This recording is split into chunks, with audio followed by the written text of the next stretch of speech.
Happy afternoon everyone. So welcome to Mercy's vlog.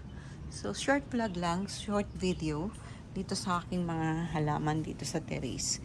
Kasi nilipat namin inakyat pala namin yung mga rubber trees na nasa pot dito sa terrace. So may mga pots ako na wala nang halaman, nag-dried up na. Ayan, papalitan ko ng halaman itong bababa ko. Or baka dito na rin lang kasi mabigat na yung ibaba. Puno ng lupa. So, ito na yung aking mga rubber trees. So, inakyat na namin dito. Kasi yung location na kung saan nakalagay ito dun sa baba, bibili ako ng plant stand, stainless plant stand. So, i-deliver na siya one of these days. Kaya dito na siya. Lipat na sila dito. And again, may malunggay. Ito ang malunggay, lush niya. Pwede lang kuhanan ng pang tinola.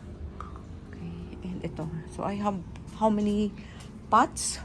1, 2, 3, 4, 5, and that one 6, pang-anim na pots na rubber trees. And si evergreen, si burgundy, black prince, and si lemon lime. Okay, and I'm gonna show you one of my rubber trees na masyado ng mataas ang tubo. Ayun. Black prince.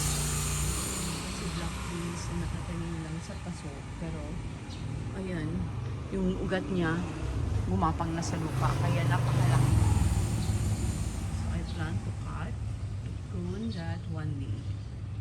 One of these days. Tatapyasan ko yan. Kasi that's a baliti tree siya. Ayoko siyang lumaki dyan sa area na yan. Okay? So that's all guys. And konting update lang. And para na rin makapture ko yung moments nila dito sa aking terrace. So the other day lang, Sunday lang nilipat itong mga burgundy plants, rubber tree dito sa aking terrace. Kakaibang cactus. Ganda. Si arrowroot. The name of this plant is arrowroot. Ganda ng kanyang leaves. That's all guys. Thanks for watching. Simple terrace house plants vlog. Bye! Maulan. Hindi maganda yung panahon. And today, merong rally sa EDSA. Kaya, inuulan-ulan sila dun ngayon. Okay, bye, thanks. And stay safe, healthy, and bless everyone.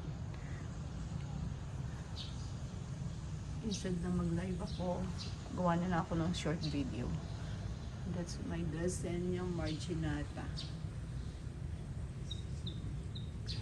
Nasa babang halaman. Bye! Upload ko rin lang kaagad dito. Plantita. Plant mom. Bye.